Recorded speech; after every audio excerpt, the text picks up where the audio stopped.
Hi everyone, welcome to the online class Kilora. Last time we have discussed about the meaning of accounting, definition of accounting, importance of accounting and also the principles. Today we are going to learn the role of accounting in business decision. Here, accounting plays a crucial role in business decision by providing financial information.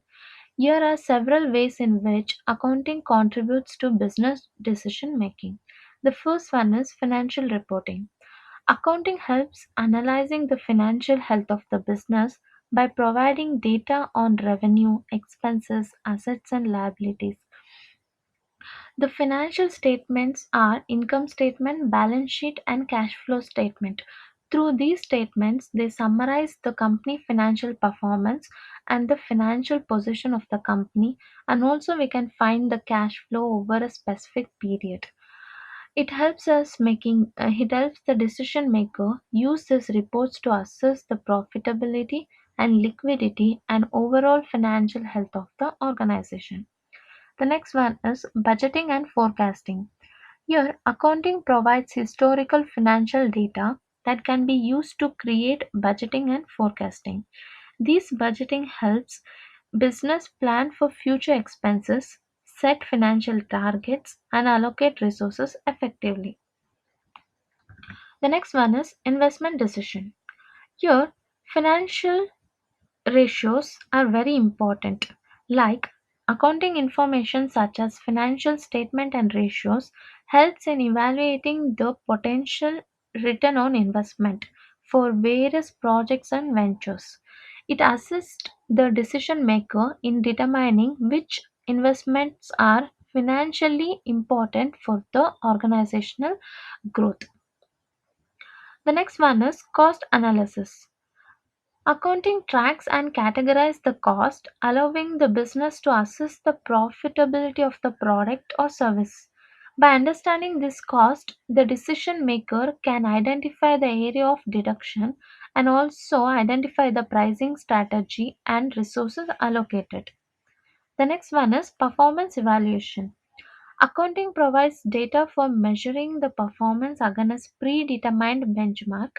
It also helps in evaluating the efficiency and effectiveness of different business processes. Risk management. Accounting identifies and analyzes the financial risk, helps in managing management make informed decision about risk mitigation and management strategy. And also it helps in identifying and managing the financial risk such as fraud by implementing internal control and monitoring the financial transaction. Tax, tax planning. Tax planning involves managing a company financial in a way that minimizes its tax liability while remaining compliant with laws. Here, it plays a very important role in accountancy. It identifies the deduction, creditors, and exemption that can help in reducing the amount of tax in companies own. The next one is strategy planning. It is a process of setting long-term goals and determine the best course of action to achieve them. The next one is resources allocation. Here, accounting assists in evaluating the investment proposal and also allocate the resources to project that analyzes the company strategy objects. The next one is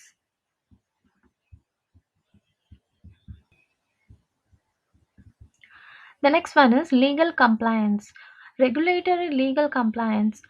Here, accounting ensures business complying with financial reporting regulations and tax law.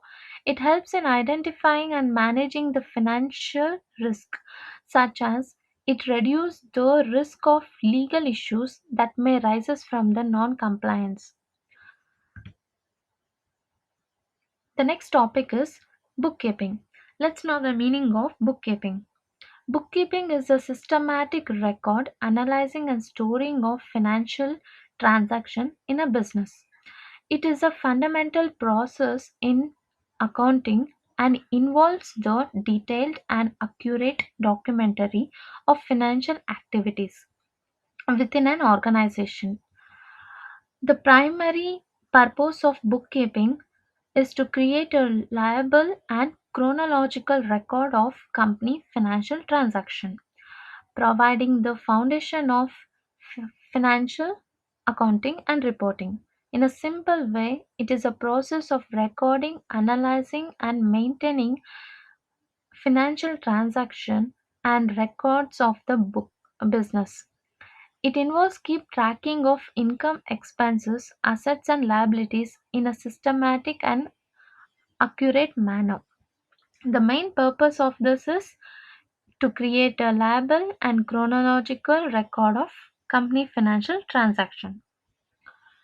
Let's know the key aspects of bookkeeping. The first one is recording transaction. Bookkeeping records all financial transactions including sales, purchase, receipts and payments. It involves documenting the date, amount and nature of each transaction. The second one is double entry system.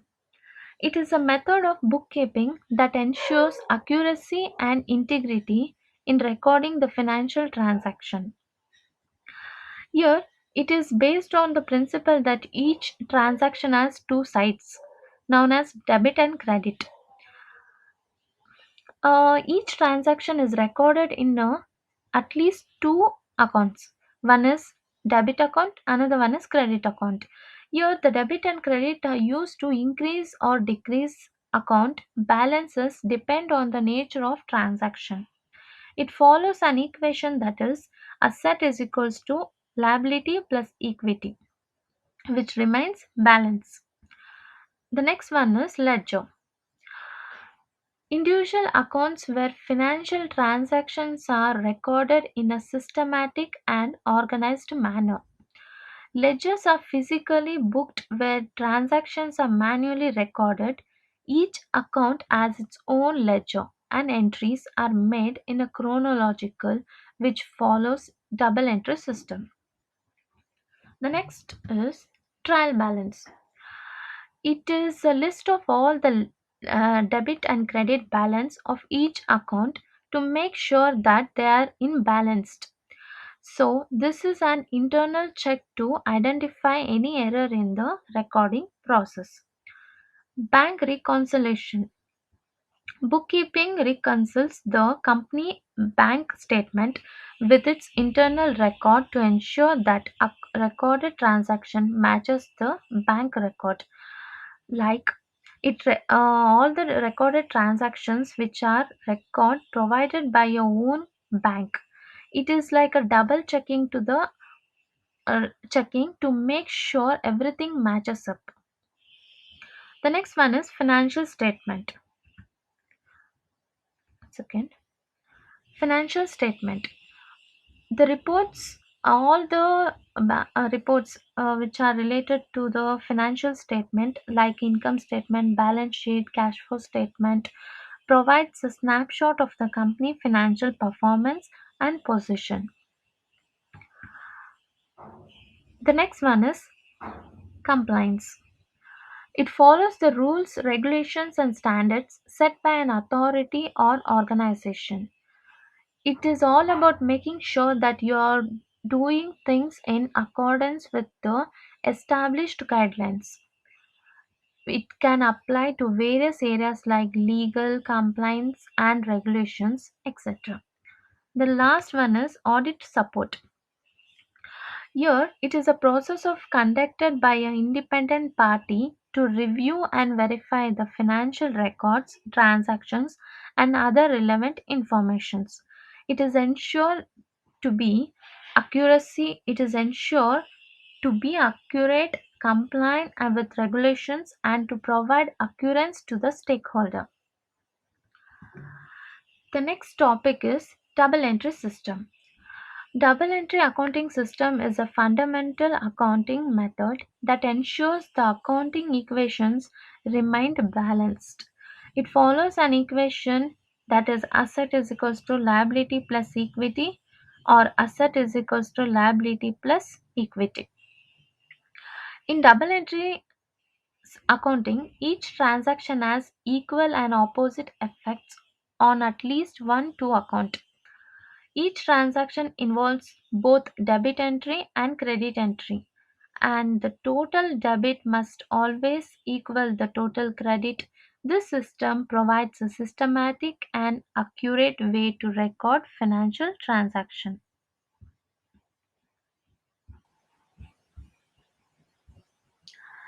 Let's know the key principles of double entry accounting system. The first one is dual aspect. As I told, every transaction has two aspects. One is debit and credit. Here, debit refers to the entry made on the left side of the account in a double entry bookkeeping. Credit is an entry made on the right side of an account in double entry bookkeeping. The total value of debit must always be equal to the total value of credit. The second one is accounting equation. The double entry system maintains the balance of accounting equation, that is asset is equals to liability plus equity, by ensuring that changes the one side of the equation are accompanied by the equity and opposite change to the other side.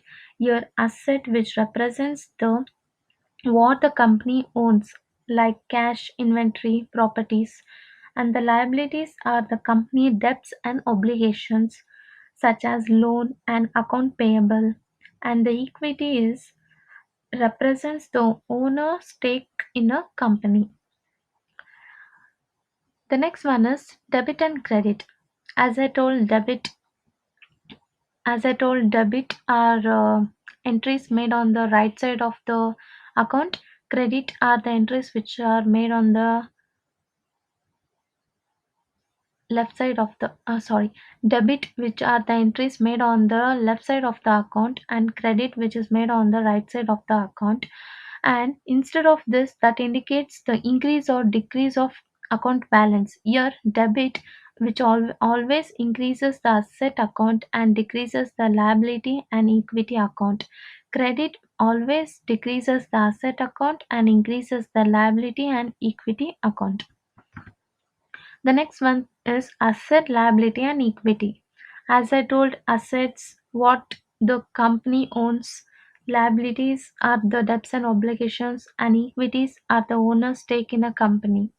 Here, it changes in these accounts are recorded with debit or credit to maintain the accounting equation. Revenue and expenses. Here, revenue refers to the income or an sales generated by a company for its primary business activity. Expenses are the cost incurred by the company in order to generate the revenue and operates its business. And these both are a credit balance, and expenses will always be in the debit balance. When revenue is earned and expenses are incurred, entries are made to the respective account to reflect that change. So, credit balance, our revenue account always has a credit balance, expenses will always have a debit balance. The next one is T account. It is oftenly used in double entry system, which has a left side of debit and right side of the credit.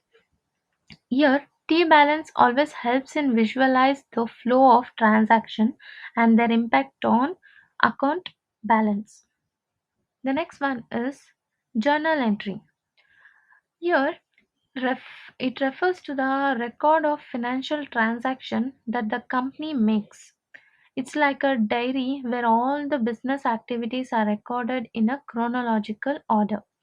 Like each entry in the journal includes the date, the prescription of the transaction, and the account involves the corresponding debit and credit amount. The next one is trial balance. Trial balance is a list of all the journal ledger account that and their respective balance will be recorded. It is like a snapshot of the company financial record at a specific point in time. Typically, at the end of the accounting period, this trial balance is done.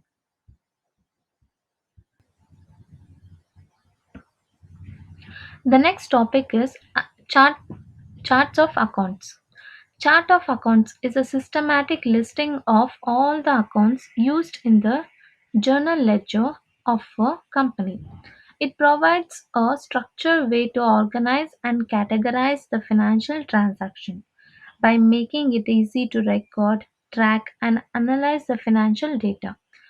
The chart of account is to specify the needs and the nature of the business, allowing for customized based on industry, size, and complexity. Let's know the charts of account. The first one is asset. Assets are the things that the company owns that have value and can be used to generate future economic benefits. In a simple way, we can say it as a company which owns the value and can be used to generate in future. And these assets can be taken in many forms. They are tangible asset, intangible asset, financial asset, current asset, and non current asset. Here, when it comes to the current asset, assets that are accepted to be converted into a cash and can be used within a year is current asset. It includes cash, account receivable, inventory, prepaid expenses. When it comes to the non current asset, assets that are not expected to be converted into cash or used up within the year. They are property, plant, and equipment. These are non current assets. Tangible and intangible assets. Assets that can be touched and seen, such as building, machinery, vehicles, inventories, and cash, are tangible assets. Assets which are cannot be touched and seen, such as patent, trademark, copyright, brand name, goodwill, are intangible assets. The next one is liability. The obligations or debts that the company or individual owns to others are liability. It can be taken in various forms like current liability and non-current liability. And there is one more thing, contingent liability. The first one is current liability. Debts that are expected to be settled within a year is current liability. It includes account payable, short-term loans, accrued liability. Long-term liability is also called as non-current liability. The debts that are not expected to be settled within a year is non long-term liability and non-current liability. They are long-term loans and bond payable. The next one is equity.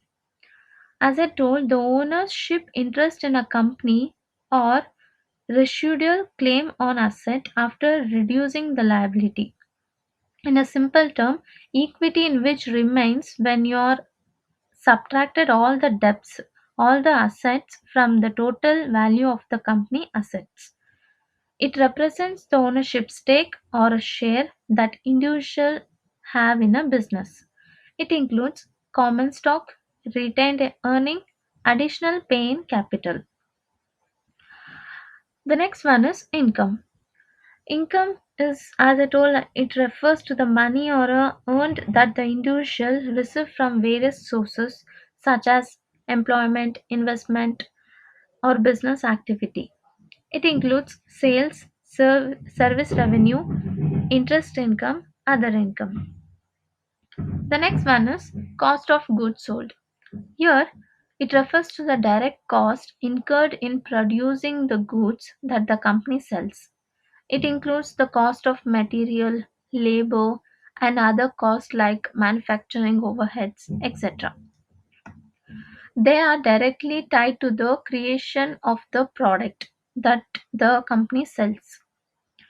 It can be calculated by determining the profit of the company operation by subtracting the cost of goods sold from the revenue generated from sales.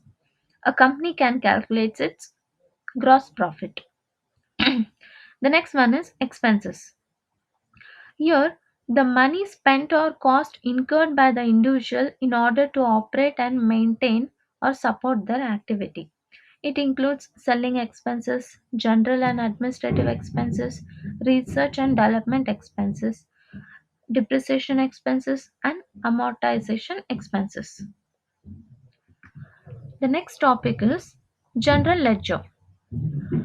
General ledger is a primary accounting record that contains all the financial transaction of the business or organization. It serves as a central repository for recording and summarizing all financial activities. By providing a comprehensive and organized view of the company financial position. The general ledger is a key component of the double entry accounting system and used to create financial statement.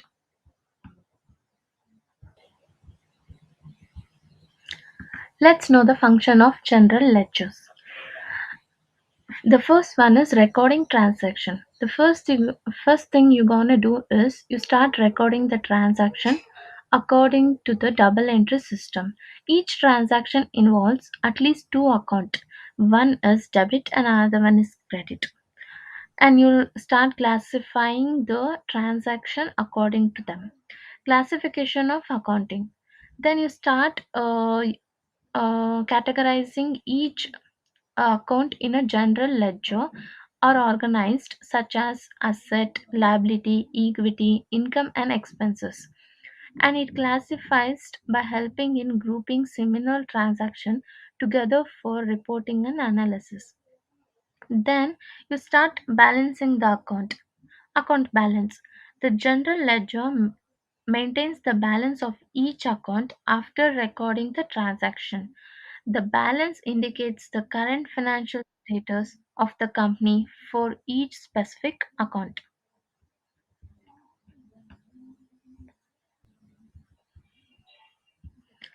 The next one is chart of accounts.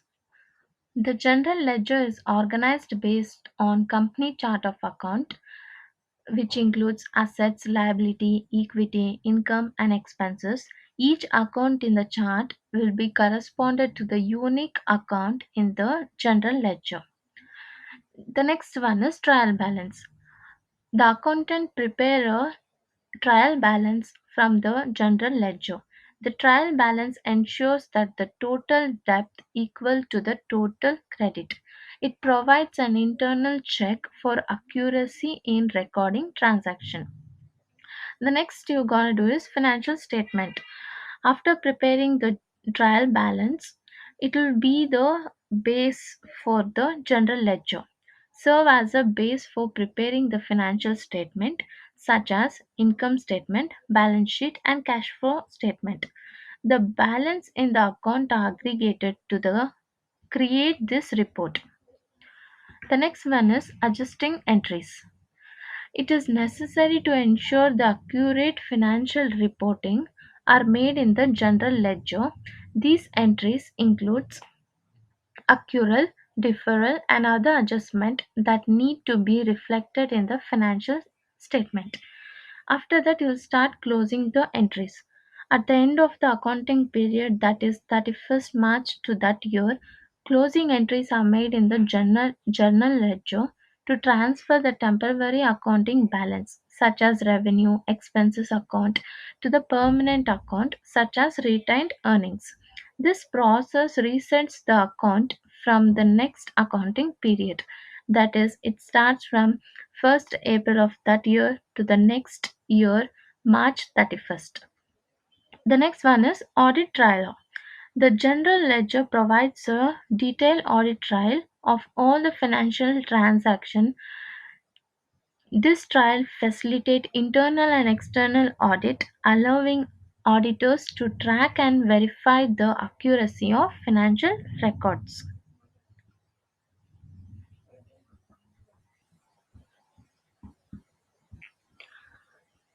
The next topic is subsidiary ledger.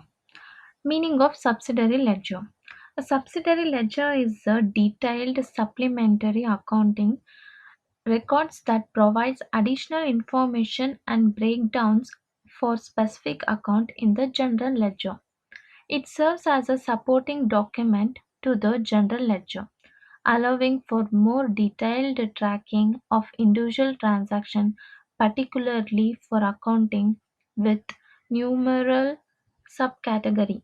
The purpose of the subsidiary ledger is to provide a more easiest view of specific accounting balance, make it easy to manage and analyze the detailed transaction. In a simple way, it is a detailed record or sub-account that provides more specific information about individual accounts within a general ledger.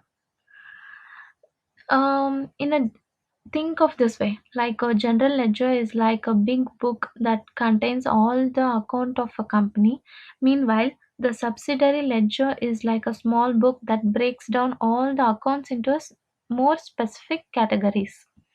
For example, let's say a company have a general ledger account called account receivable to track all the money owed to them by the with customer. Within the subsidiary ledger, the account receivable that can have individual sub-accounts for each customer, which would provide more detailed information about each customer, outstanding balance, payment, and transaction. So, the main purpose of the subsidiary is to keep tracking the business of specific detail and provide more organized and detailed view of account. So let's know the aspects of subsidiary ledger includes. The first one is specific account. As I told, subsidiary ledger provides more specific information and it has a specific account found in the general ledger. For example, account receivable, account payable, and inventory. Detailed transaction. It is one of the purpose of this subsidiary ledger is detailed transaction. It gives a detailed view of their transactions and accounts. The next one is organization by subcategories. Accounts in a subcategories ledger are often organized by subcategories or individual entries. For example, as I told, account receivable. The next one is reconciliation with general ledger. The information in the subsidiary ledger is periodically reconciled with the corresponding account in the general ledger. Here, by providing the detailed transaction in the subsidiary ledger, align with the summarized information in the general ledger. The next one is customer and vendor information. In case of account receivable and account payable, subsidiary ledger, detailed information about customer and vendor is often included. It provides us a customers and vendors detail account receivable and account payable like outstanding balance of the customer and payment and the transaction will be provided. This may include name, address, contact details and a specific transaction details too. Tracking balance. Subsidiary ledger keeps track of individual balance within a specific account. For example, account receivable. Subsidiary ledger will show the outstanding balance of each customer and also the payment and also the transaction of them. The next one is enhancing control and analysis. Subsidiary ledger provides enhancing control and analysis capability. It allows the business to monitor the transaction at more detailed level than general ledger and it facilitates the better management and decision making too. The last one is improved efficiency. Business can achieve great efficiency in managing and analyzing the transaction. It is particularly useful when dealing with the large volume of transaction within specific account. So the subsidiary ledger can maintain improved efficiency in large volume of transaction within specific account. The next topic is let's know the examples of subsidiary ledger includes accounts receivable subsidiary ledger tracks individual customer balance and transactions and accounts payable subsidiary ledger records detailed information about vendor invoice and payment and inventory subsidiary ledger provides detail on inventory transaction, quantity and value.